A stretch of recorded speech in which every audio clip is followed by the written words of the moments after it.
ಇದು ಪ್ಲೆಸೆಂಟಾ ಗೊಬ್ಬರ. ಪ್ಲೆಸೆಂಟಾ ಅಂತಂದರೆ ಹಸು ಈಗನೇ ಕರು ಹಾಕಿದ ಮೇಲೆ ಏನು ಇದನ್ನು ಪ್ಲೆಸೆಂಟಾ ಅಂತೀವಿ, ಕಸ ಅಂತಾರೆ, ಮಾಸ ಅಂತಾರೆ, ಈ ಥರ ಬಳಸುವಂತಹ ಗೊಬ್ಬರ. ಇದನ್ನು ವೇಸ್ಟ್ ಮಾಡಿ ಸಾಮಾನ್ಯವಾಗಿ ನಮ್ಮ ಹಳ್ಳಿ ಕಡೆ ಏನು ಮಾಡ್ತೀವಿ, ಅದನ್ನು ಈ ಶಿಕ್ಷಣ ಗೊತ್ತಾಗೋದಕ್ಕೆ ಮುಂಚೆ ತೆಗೆದುಬಿಟ್ಟು ಎಲ್ಲೋ ಬೇಲಿ ಮೇಲೆ ಎಸ್ಬಿಡೋದು, ಇನ್ನೆಲ್ಲೋ ದಾರಿನಲ್ಲಿ ಎಸೆಯೋದು ಹಿತ್ತಲಲ್ಲಿ, ಆ ಥರ ಮಾಡ್ತಾಯಿದ್ವಿ.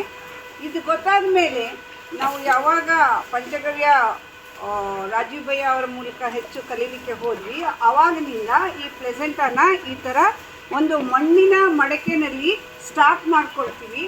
ಸ್ಟಾಕ್ ಮಾಡ್ಕೊಂಡಂತಹ ಪ್ಲೆಸೆಂಟಾಗೆ ಅದ್ರ ಮೇಲಕ್ಕೆ ಹಸು ಕರು ಹಾಕೋದಕ್ಕೆ ಮುಂಚೆನೇ ಗೋಮಯದ ಬೆರಡಿಯಿಂದ ಬೂದಿ ಮಾಡಿಟ್ಕೊಂಡಿದ್ದೀವಿ. ಆ ಬೂದಿಯನ್ನು ಇದ್ರ ಮೇಲೆ ಹಾಕ್ತೀವಿ. ಇವಾಗ ಚೆನ್ನಾಗಿ ಇದು ತುಂಬ ಒಂದು ಸ್ಮೆಲ್ ಇರುತ್ತೆ, ಮತ್ತು ಇದನ್ನು ಕಂಡ್ರೆ ಬೆಕ್ಕು ನಾಯಿ ಇಂಥವು ತಿಂದು ಬಿಡ್ತವೆ. ಅದಕ್ಕೆ ಅದೆಲ್ಲ ಆಗದಂಗೆ ಏನು ಮಾಡ್ತೀವಿ, ಈ ಬೂದಿನ ಇದರೊಳಗಡೆಗೆ ಸುರ್ಕೊಳ್ತಾ ಹೋಗ್ತೀವಿ.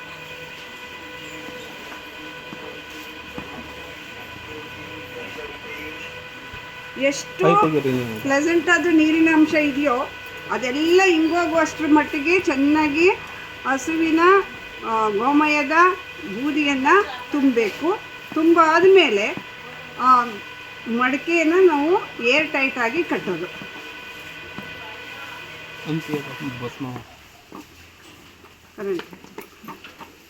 ಆಫ್ ಮಾಡಿ ಬಿಡಿ. ಈಗ ನೋಡಿದ್ರಲ್ಲ, ಈ ಥರ ಅದು ಎಷ್ಟು ಹಿಡಿಸುತ್ತೆ ಹಾಗೆ ಚೆನ್ನಾಗಿ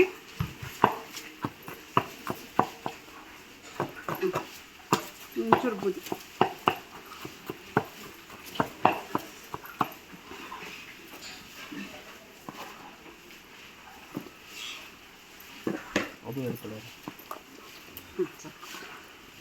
ಅದಾದಮೇಲೆ ಒಂದು ಕಾಟನ್ ಬಟ್ಟೆ ತಗೊಳ್ತೀವಿ. ಕಾಟನ್ ಬಟ್ಟೆಯಿಂದ ಈ ಮಡಕೆಯ ಮೇಲ್ಭಾಗವನ್ನು ಏರ್ ಟೈಟಾಗಿ ಕಟ್ಟುವಂಥದ್ದು. ಎರಡನೇ ಮಾಡೋಣ, ಯಾಕೆಂದರೆ ಅದರ ಸ್ಮೆಲ್ಗೆ ಯಾವುದಾದ್ರೂ ಇಲಿ, ಬೆಕ್ಕು, ನಾಯಿ ಇದನ್ನು ಚುಕ್ಕಟ್ಬಿಟ್ಟು ದಾರ. ಈ ಒಂದು ಪ್ಲೆಸೆಂಟಾನ ಈಗೇನು ಮಾಡ್ತೀವಿ, ಹೀಗೆ ಕಟ್ಬಿಟ್ಟು ಸರಿಸುಮಾರು 6 ರಿಂದ 8 ತಿಂಗಳು ಒಂದು ನಮ್ಮ ಏನು ಗೋಶಾಲೆಯ ಕೊಟ್ಟಿಗೆ ಅಂತ ಹೇಳ್ತೀವಿ, ಅದರ ಒಂದು ಮೂಲೆಯಲ್ಲಿ ಕತ್ಲೆ ಇರೋವಂಥ ಜಾಗದಲ್ಲಿ, ಮಡಿಕೆ ಒಡೆದೇ ಇರೋವಂಥ ಜಾಗದಲ್ಲಿ ಜೋಪಾನ ಮಾಡಿ ಇಡ್ತೀವಿ. ಇಟ್ಟ ಮೇಲೆ ಏನಾಗುತ್ತದು 8-9 ತಿಂಗಳ ಅಷ್ಟರಲ್ಲಿ ಫುಲ್ಲ ಬೂದಿ ರೂಪ ಬಂದುಬಿಟ್ಟಿರುತ್ತೆ. ಇವಾಗ ಹಿಂದಿನ ಬಾರಿ ಬೇರೆ ಹಸು ಹಾಕಿದಂತಹ ಗೊಬ್ಬರವನ್ನು ಪ್ಲೆಸೆಂಟನ್ನು ಈ ಥರ ಕಟ್ಟಿ ಅದನ್ನು ಗೊಬ್ಬರ ಮಾಡಿ ಬೂದಿ ಇಟ್ಟಿರೋದನ್ನು ಕೂಡ ನಿಮಗೆ ತೋರಿಸ್ತೀನಿ. ಆ ಬಾಟ್ಲಲ್ಲಿ ಆ ಥರ ಆಗುತ್ತೆ. ಹಾಗೆ ಬಂದಂತಹ ಒಂದು ಮಡಿಕೆಯಷ್ಟು ಪ್ಲೆಸೆಂಟಾ ಡ್ರೈಡ್ ಫಾರ್ಮ್ ಅಂದರೆ ಒಣಗಿದಂತಹ ಎಲ್ಲವೂ ಬೂದಿ ರೂಪ ಆಗಿರೋವಂತಹ ಗೊಬ್ಬರನ ಗದ್ದೆನಲ್ಲಿ ಜಮೀನನ್ನ ನಮ್ಗೆ ಎಷ್ಟು ಜಮೀನಿಗೆ ಹಾಕಬೇಕಾಗಿರುತ್ತೆ ಆ ಜಮೀನಿನ ತೆವರಿ ಮಣ್ಣು ಅಂತ ಹೇಳ್ತೀವಿ. ಗದ್ದೆಯ ಮಣ್ಣನ್ನು ತಗೊಂಡು ಚೆನ್ನಾಗಿ ಮಿಕ್ಸ್ ಮಾಡೋದು. ಮಿಕ್ಸ್ ಮಾಡಿ ಯೂರಿಯಾ ಎಲ್ಲ ಎರಚ್ತೀವಲ್ಲ, ಆ ರೀತಿ ಎರಚ್ಕೊಂಬಂದರೆ ಇದೊಂದೇ ಗೊಬ್ಬರ 16 ಎಕರೆಗಳಿಗೆ. ಒಂದು ಅಧ್ಯಯನದ ಪ್ರಕಾರ 32 ಎಕರೆಗೆ ಆಗುತ್ತೆ ಅಂತ ಹೇಳ್ತಾರೆ. ನಾವು 32 ಎಕರೆಗೆ ಪ್ರಯೋಗ ಮಾಡಿಲ್ಲ, 16 ಎಕರೆಗಳಿಗೆ ಪ್ರಯೋಗ ಮಾಡಿದ್ದೀವಿ. ಇನ್ಯಾವ ಗೊಬ್ಬರನೂ ಬೇಕಾಗಲ್ಲ.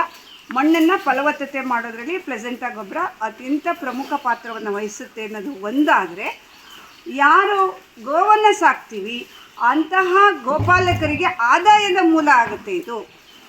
ಯಾರ ಹತ್ರ ಗೋವಿಲ್ಲ ಆದರೆ ಗೋ ಆಧಾರಿತ ಸಾವಯವ ಕೃಷಿ ಮಾಡಬೇಕು ಅಂದ್ಕೊಂಡಿರ್ತಾರೆ, ಅಂಥವ್ರಿಗೆ ನಾವು ಹಣ ತಗೊಂಡು ಇದನ್ನು ಕೊಡೋದ್ರ ಮೂಲಕ ಗೋ ಸಾಕಾಣಿಕೆಗೆ ಒಂದು ದುಡಿಮೆ ಆದಾಯದ ಮೂಲ ಆಗುತ್ತೆ ಅನ್ನೋದನ್ನು ನಿಮ್ಮೊಡನೆ ಹಂಚಿಕೊಳ್ಳೋಣ.